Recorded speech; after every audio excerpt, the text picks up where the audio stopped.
Salamat sa kapangyarihan ng mahiwagang hangin.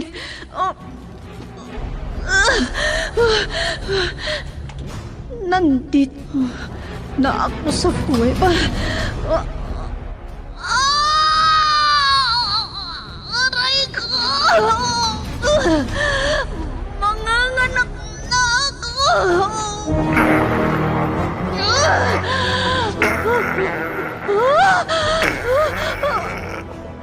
Bayawak!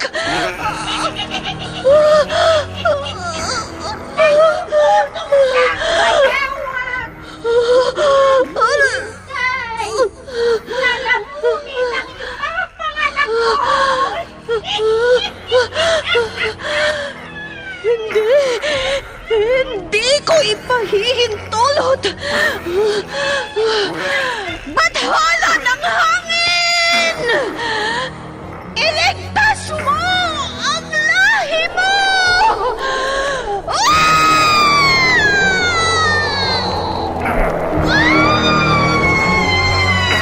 Bakit hindi mo sinakmal ang sanggol?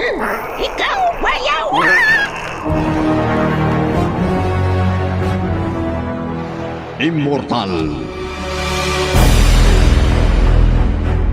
Kasaysayan ng isang dayuhan na hindi mapagtanto ang pinanggalingan. Punong-puno ng pakipagsapalaran ang kanyang buhay mortal sa likuran nang hindi niya alam ang kanyang pagkakakilanlan. Ano ang kanyang pakay sa mundo ng tao? Immortal! Naiibang nobela na inyong mapapakinggan sa oras na ito mula Lunes hanggang Sabado. Nobela at sa panulat ni Leti Astudillo Aquino at sa direksyon ni Lubimin Aquino Sr. Mula sa Lovelet Artist and Talent Center Drama Productions, handog sa inyo ng #1 and most trusted radio network in the country, Bombo Radio Philippines. Basta Radio Bombo! Immortal!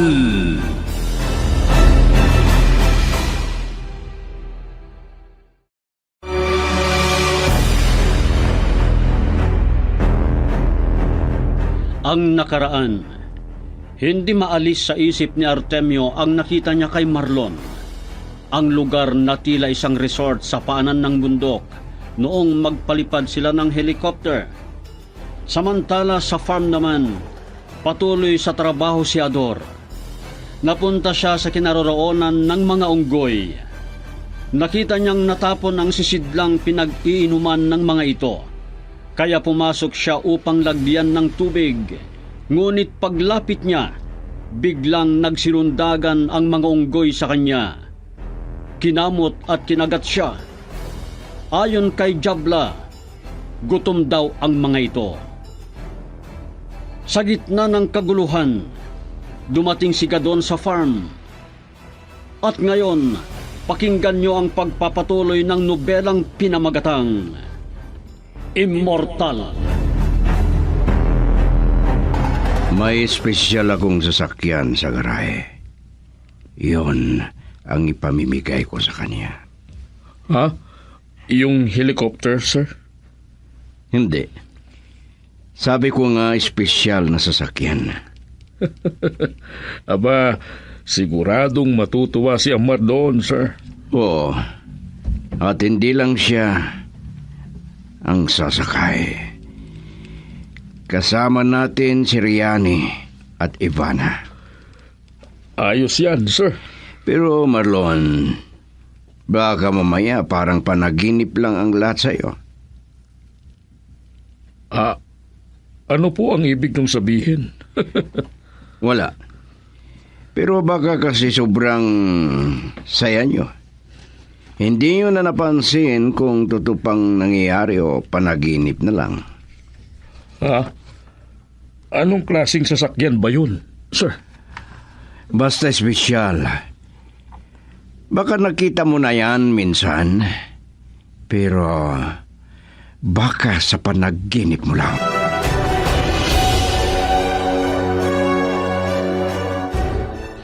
Sabi ko na nga ba, Dalia, kung hindi ka pupunta sa school ni Naamar, ikaw rin ang magsisisi. Bakit naman ako hindi pupunta? Inimbita ako mismo. Inimbita ka nga. Sinabi ko pa nga na 1 oras pagkatapos ng dismissal nyo, dismissal din ni Naamar.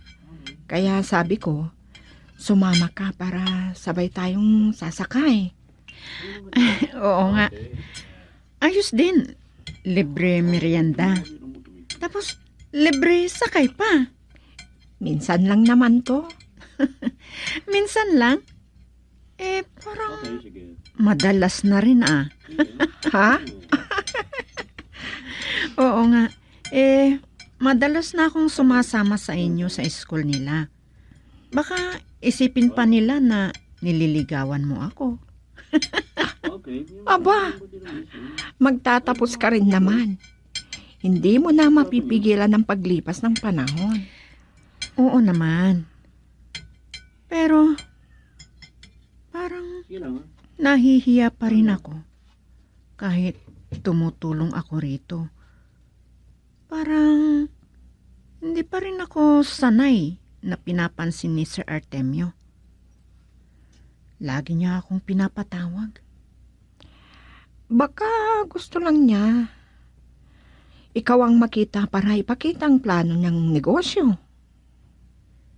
Kung iisipin ko, parang hindi naman negosyo ang tinutukoy niya. Ha? Ano naman? Parang laboratorio. Pero hindi ko alam kung anong klaseng laboratorio yun. Negosyo rin naman yun siguro. Baka laboratorio na gumagawa ng mga formula.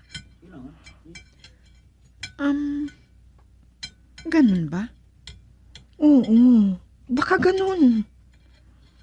Oo nga, no. Yung mga nag-iimbento siguro o yung mga nagsasaliksik.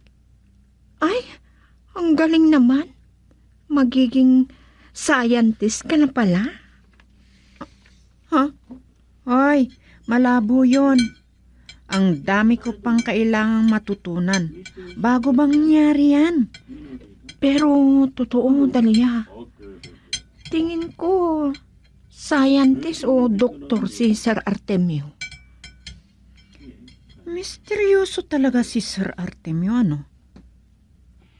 Baka ang totoo niyan. Ang dami ko pang hindi alam tungkol sa kanya. Kahit matagal na rin ako sa bahay niya.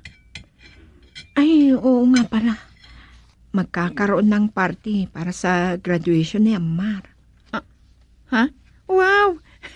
Di, ang saya na naman. Oo. Nag-iisang anak ko. Ibibigay ko lahat para sa kanya. Wow! Oo, dapat lang. Kahit sina Aris at Carmina. Sabi ni Manang Masa, magbo-blowout din daw sila. Siyempre, mayaman si Sir Gadon. Sabi nga ni Ate Masa, imbitado tayo.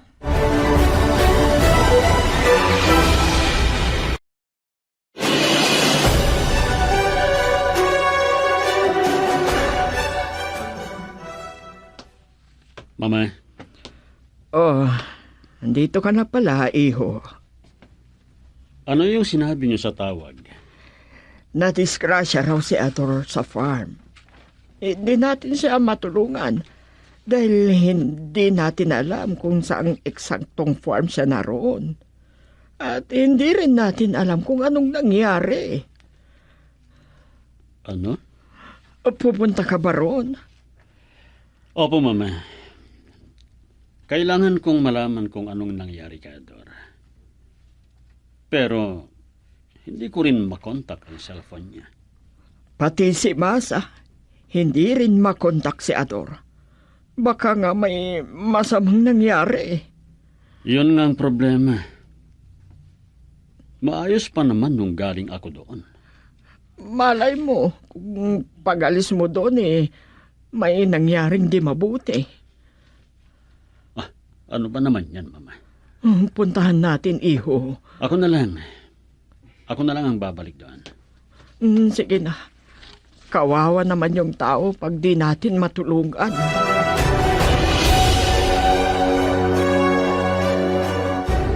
Excited ako, Ate Masa.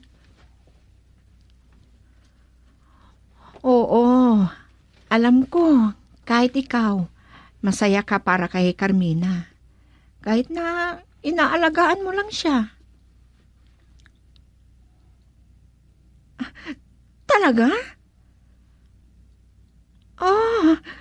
Sa restaurant pala gaganapin ang blowout nila. Wow! Ang saya naman ng mga bata.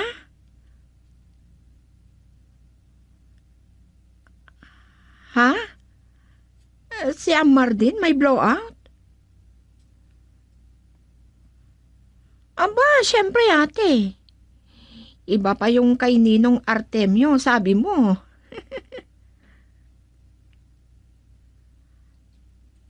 Ay, naku, hindi ko pa alam kung saan at anong klaseng blowout yun. Oo ate, basta special daw.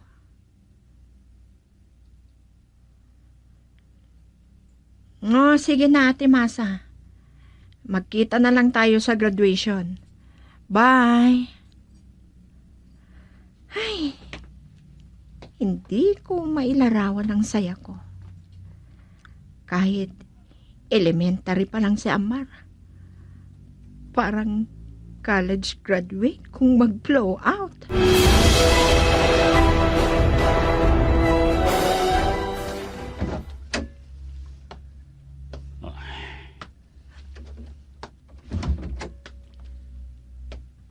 Binuksan ko na tong rest house.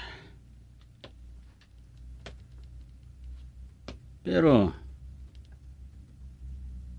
nasaan si Ador? Sabi ni Masa, masama daw ang kalagayan niya. Nung uli silang nag-usap.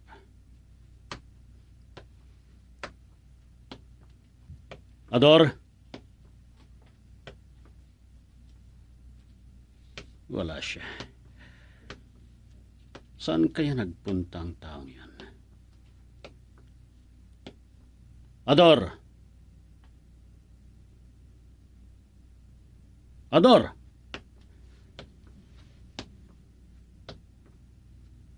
Walang sumasagot. Nasaan kaya siya?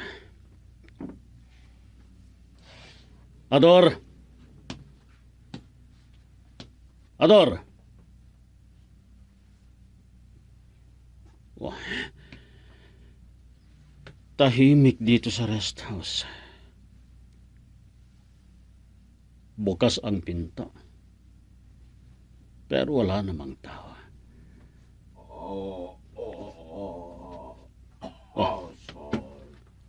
Andito na pala.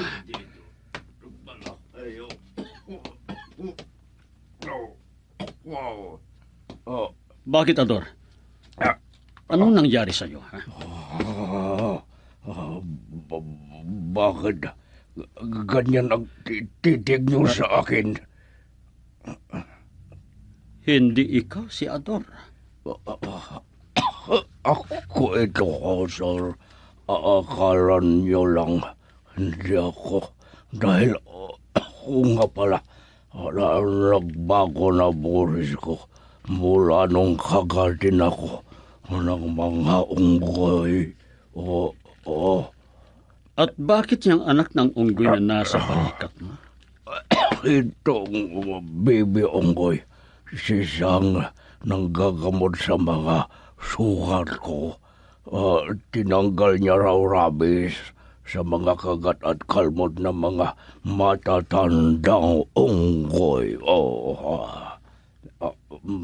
Ador, Sir, pati ba kayo? Ganyan din kung makatitig sa akin. Oo. kung hindi ko lang kabisado ang tindig mo, hindi ako makapaniwalang ikaw si Ador. Pero ako talaga ito, sir. Bakit? Hindi mo ba alam na nag-iba ang itsura at boses mo? Nagbago ba ang itsura ko, sir? Oo. Ang daming guhit sa mukha mo. Hindi mo ba tinitignan ang sarili mo sa salamin? Wala namang salamin dito, sir. Baka naman matakot sa'yo sina Aris at Carmina kapag nakita ka nila. Hindi naman siguro, sir. Mukha ko lang naman ang nagbago. Pati yung boses ko kakaiba na. Sabi ni Tandang Dabla, dahil daw sa rabies na pumasok sa katawan ko. Ano ba ang talagang nangyari? At ganyan ang itsura mo, Ador.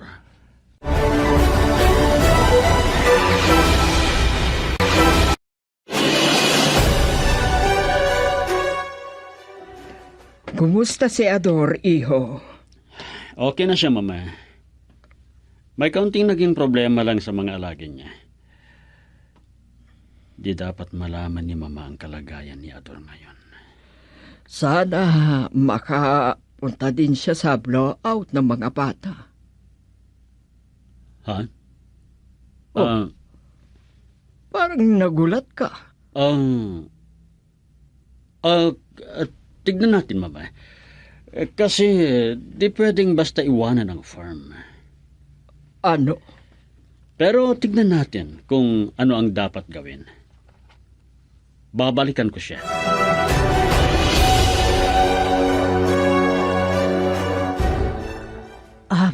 Mabuti kung wala ng problema kay Ador, Madam. Ayun naman ang sabi ni Ika dun sa akin. Nung nag-usap kami, parang mamamatay na siya. Ay, nako. Alam mo naman si Ador kung minsan. Masyadong OA. Sa bagay nga, parang ganun.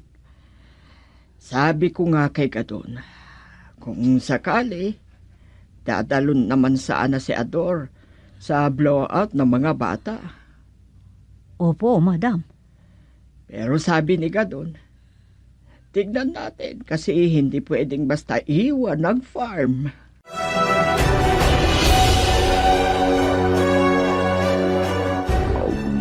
Maraming salamat sa pagpunta niyo ulit dito sa farm, sir. Pasensya na kayo talaga sa hitsura ko. Bakit parang laging basang-basa ka? At pagod ang mukha mo, Ador. Sir, Ayusin mo naman yung buhok mo. Magpagupit ka. Total, maraming barbershop sa bayan na sakop nitong farm. Ay, wag na, sir. Baka matakot lang yung barbero pag nakita yung mukha ko. Hindi naman siguro. Tao ka rin naman. Sir, Halika. Sumama ka sa blowout sa graduation ni Carmina. naku, sir, wag na. Ayokong humarap kina Madam Shuna at Amasa. Pati na rin kina Aris at Carmina. Makamatakot sila. Nakakahiya. Ay, Ador, naawa na ako sa sarili ko, sir. Parang naging isa rin na akong unggoy gaya ng mga unggoy dito sa farm. ano? Oo, sir. Pakiramdam ko. Unti-unti na akong nagiging kagaya nila. Nagkakaroon ako ng kakaibang anyo dito sa farm.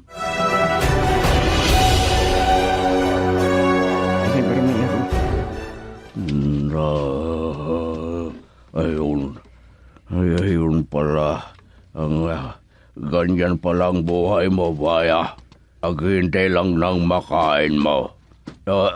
Ito ang isang manok. Naku, gutom na gutom talaga ang Baya. Ipapakain ko na lang tong manok na ito. Oh. Ayun. Naku. Kulang pa yata yung isang manok. Umalis na nga ako rito.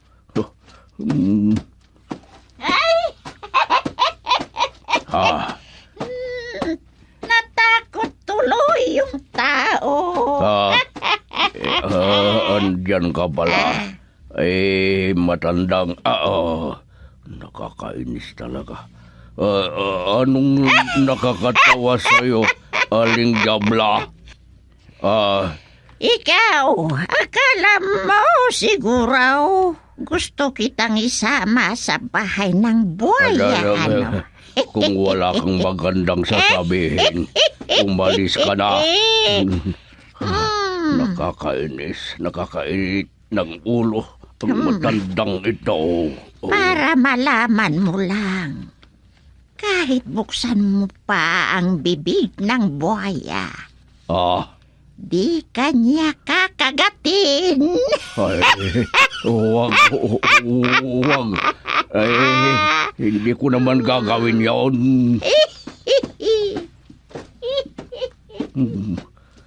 Nakakainis talagang matandang yan. Awain ko na lang sana pero...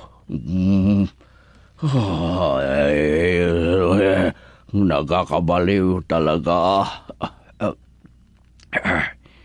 Parang nawawalan ako sa sarili ko kapag nakikita ko ang matandang yan. Parang bruha. Ano naman ang gagawin ko ngayon? Delikado na yata ako dito. Mahirap na. Baka kainin ako ng buhaya.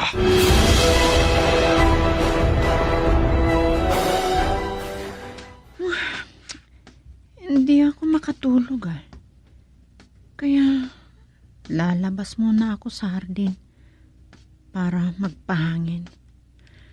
Ang init kasi kahit gabi na.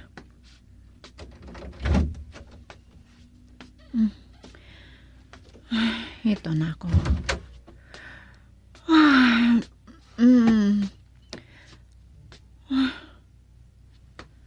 Huwag ko na sigurong buksan ang ilaw sa may gate. May liwanag naman.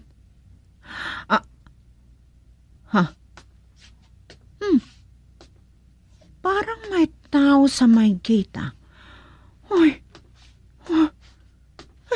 mabuti pang bumalik ako sa loob. Baka masama ang intensyon nun. Dahlia?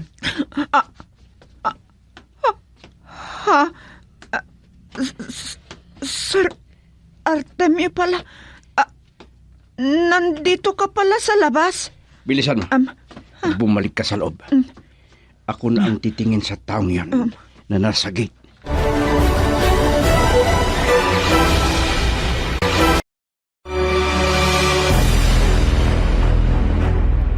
Ano pa ang susunod na mangyayari?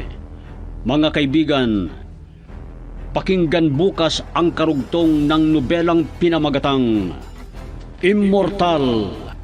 Handog sa inyo ng #1 and most trusted source of news and information, Bombo Radio Philippines. Basta Radio, Bombo